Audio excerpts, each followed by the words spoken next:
आपका आज के इस नए वीडियो में स्वागत है। तो आज हम चर्चा करेंगे कारक और उसके भेद के। तो पता होना चाहिए आपको कि कारक क्या है और इसे हम कैसे समझें।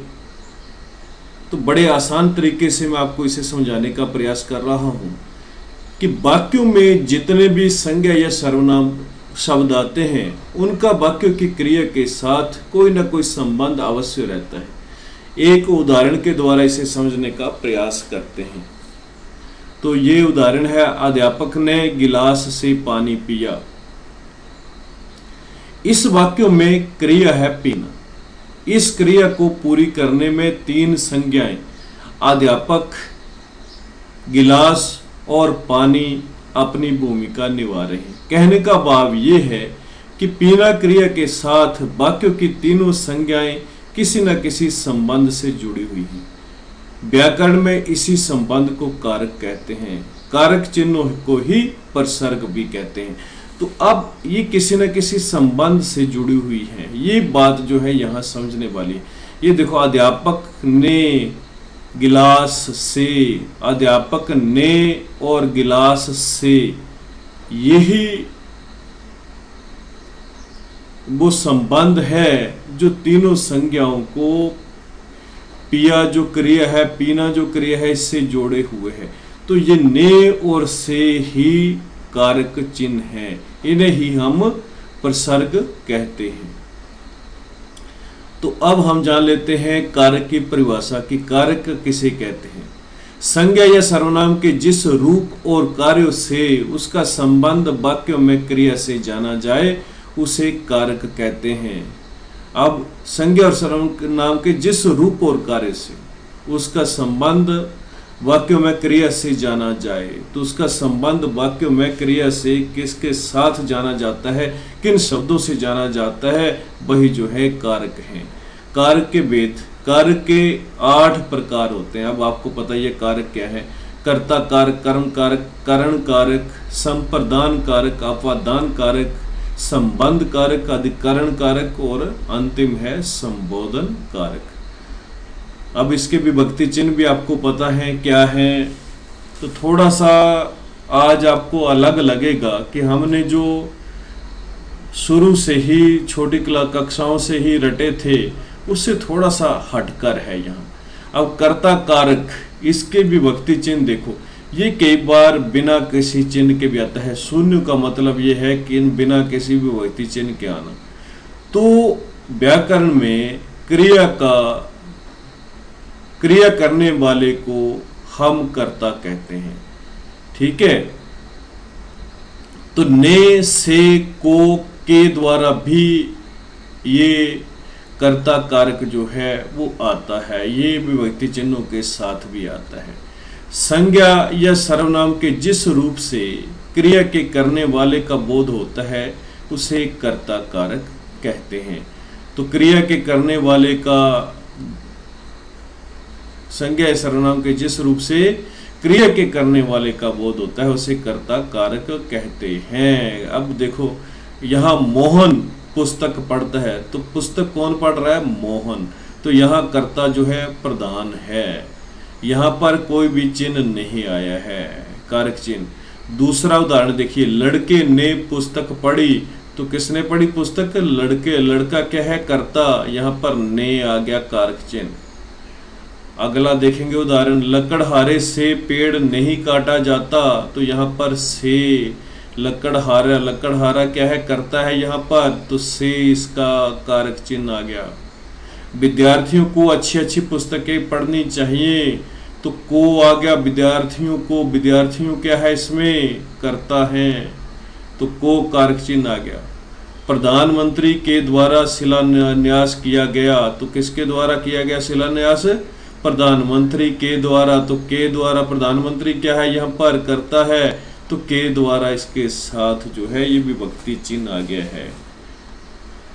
तो यहाँ ध्यान रखने वाली बात है कि कर्ता कारक को व्यक्त करने वाला प्रसर्ग ने ही नहीं है बल्कि से, को, के द्वारा भी है। अब देखो भाई, सिर्फ ने ही नहीं है कर्ता का, कर्ता ने अब देखो इसके साथ साथ ये भी आपने याद रखना है, से, को, के द्वारा भी।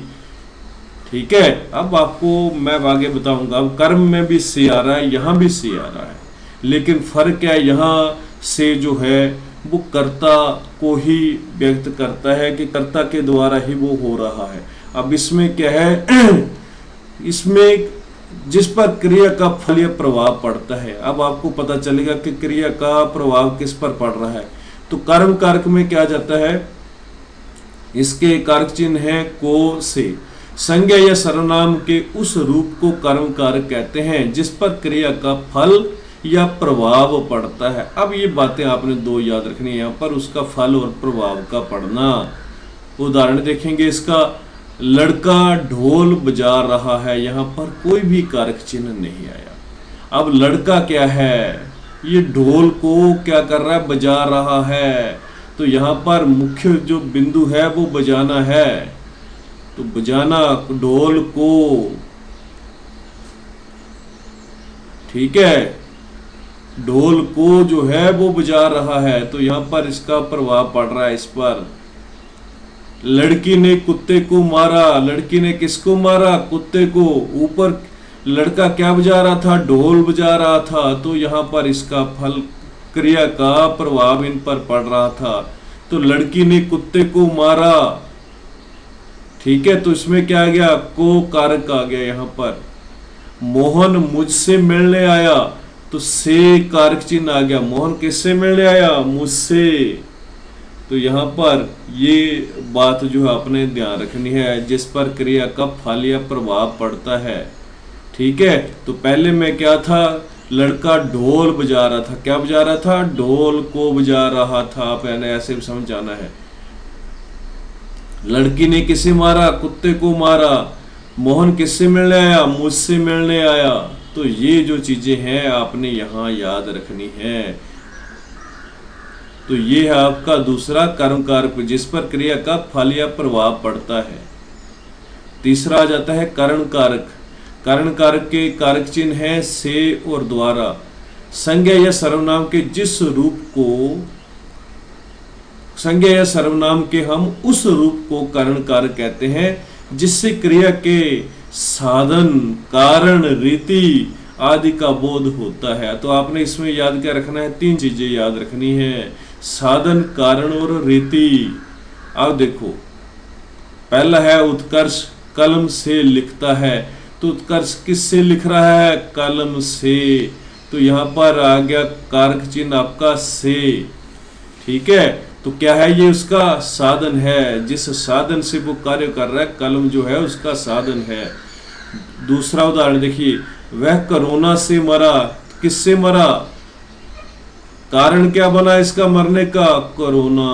तो वह कोरोना से मरा है, तो इसका कारण है ये। देखो यहां पर भी कारक चिन्ह से आया। अब अगला है मेरी बात ध्यान से सुनो।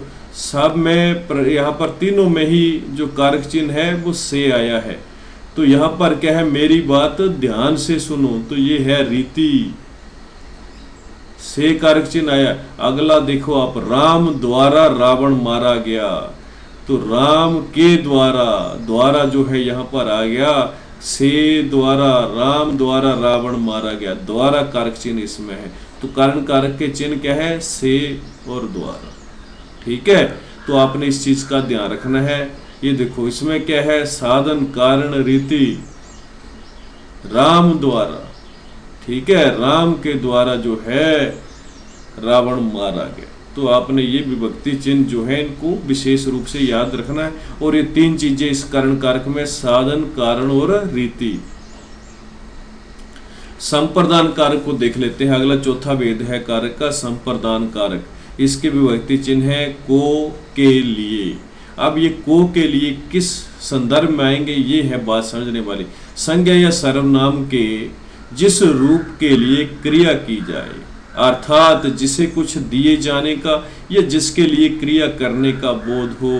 अब इसमें आपने उसे संप्रदान कारक कहते हैं। इसमें आपने विशेष ध्यान रखना है, जिसे कुछ दिए जाने का और जिसके लिए क्रिया किए जाने का बोध हो।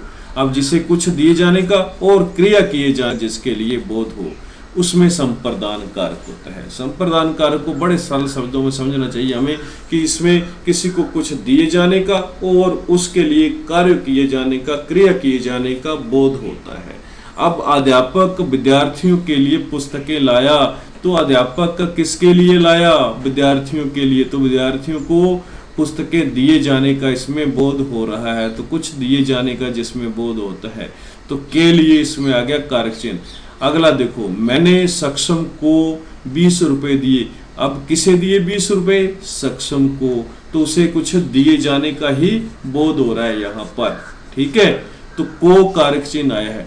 तो इस संप्रदान कारक में सीधी बात याद रखनी है हमने कि इसमें किसी को कुछ दिए जाने का और किसी के लिए क्रिया किए जाने का बोध होता है। अगला आ जाते हैं अपादान कारक।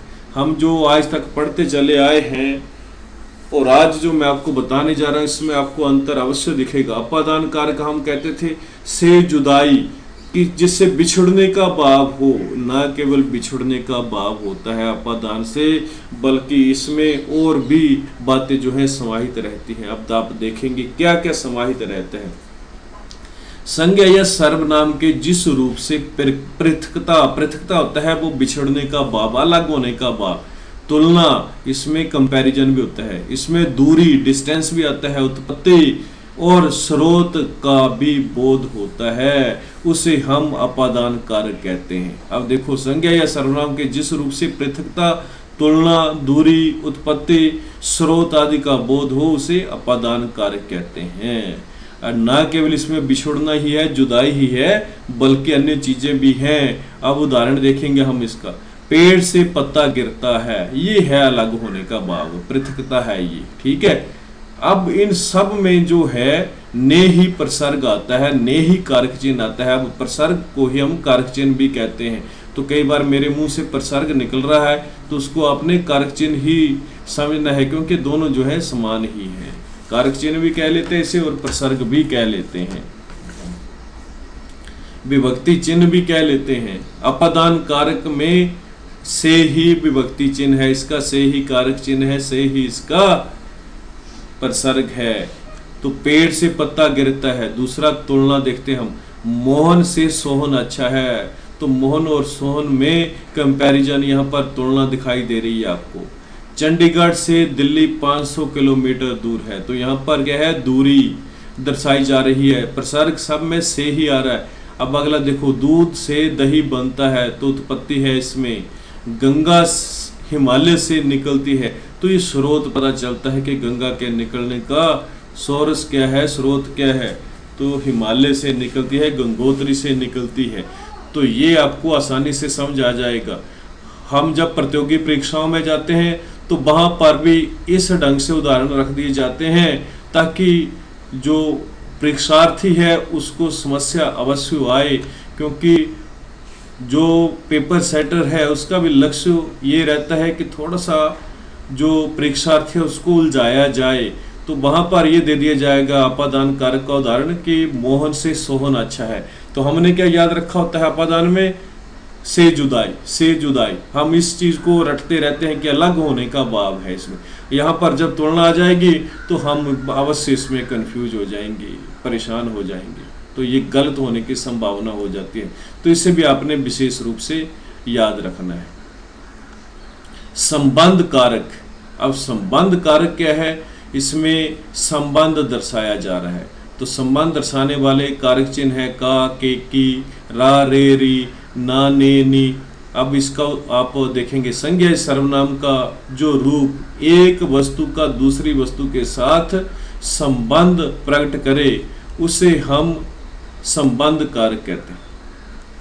उदाहरण के तौर पर हम देखेंगे, ये मोहन का घर है, का प्रसर्ग आ गया, इसमें का कारक चिन्ह आ गया, तो आप समझाएंगे कि संबंध दर्शाया जा रहा है। मोहन का घर, घर के साथ मोहन का संबंध दर्शाया जा रहा है। ये मेरा घोड़ा है, किसका है, मेरा है, तो इसमें रा प्रसर्ग आ गया है। तो घोड़े के साथ मेरा जो है वो संबंध है यहाँ पर। तो संबंध कर मुझे सबसे आसान प्रतीत होता है का, के, की, रा, रे, री, ना, ने, नी।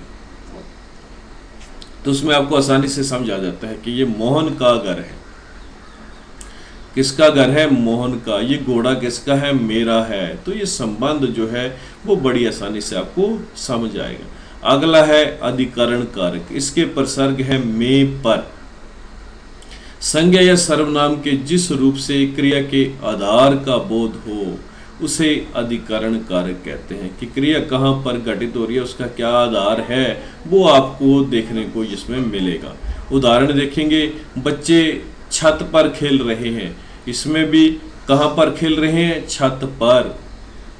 तो इसमें पर जो है कारक चिन्ह है। रवि छत पर सोता है, तो रवि कहाँ पर सो रहा है? छत पर सो रहा है।